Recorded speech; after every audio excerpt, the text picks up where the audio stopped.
ইহুদি পণ্ডিত তখন তাদেরকে বলে দিল, শোনো, সে যদি আসলে প্রকৃত নবী হয় তাহলে তার কাছে 3টা প্রশ্ন করবা। যদি 3টা প্রশ্ন করার পরে যদি উত্তর দিতে পারে তাহলে আসলে সে প্রকৃত একজন রাসূল নবী, তাহলে তোমরা তাকে অনুসরণ করবে।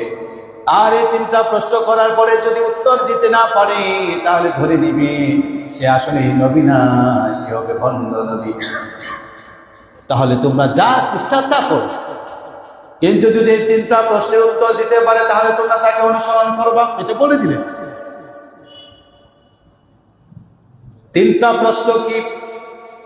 1 নম্বর হচ্ছে তার কাছে প্রশ্ন করবে ওই যুবকদের ব্যাপারে যারা প্রাচীনকালে হঠাৎ করে আশ্চর্যজনিতভাবে গায়েব হয়ে গিয়েছিল। ওই যুবকদের সম্পর্কে জিজ্ঞাসা করবে, বিস্ময়কর ঘটনা সম্পর্কে জিজ্ঞেস করবে।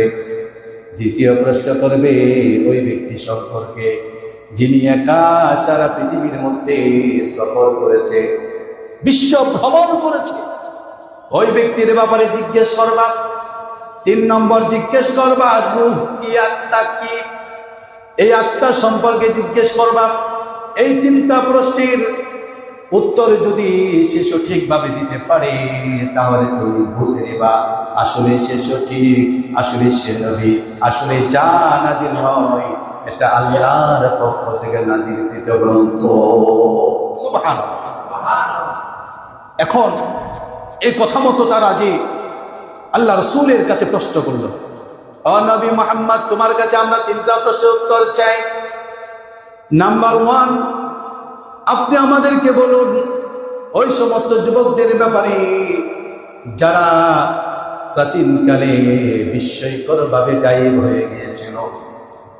2 নম্বর হচ্ছে ওই ব্যক্তি সম্পর্কে ধারণা দেন যে ব্যক্তি একাই সারা বিশ্ব ভ্রমণ করেছে। 3 নম্বর আপনার কাছে জানতে চাই রূহ কি, আত্মা কি। এই 3টা প্রশ্নের উত্তর আপনি বলুন। আল্লাহ রাসূল বললেন, ঠিক আছে, আমি আগামীকাল তোমাদেরকে বলে দেব। কিন্তু তিনি ইনশাল্লাহ বলেন নাই। কি বলেন নাই?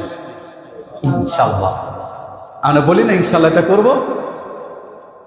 আমরা স্বাভাবিক একটা করার পর ইনশাল্লাহ না বলে এটা স্বাভাবিক, কিন্তু নবীরা যদি ইনশাল্লাহ না বলে এটা অস্বাভাবিক, এটা বড় হতো না, অপরাধ। এটা আল্লাহর কাছে বড় অপরাধ বলে বিবেচিত হয়।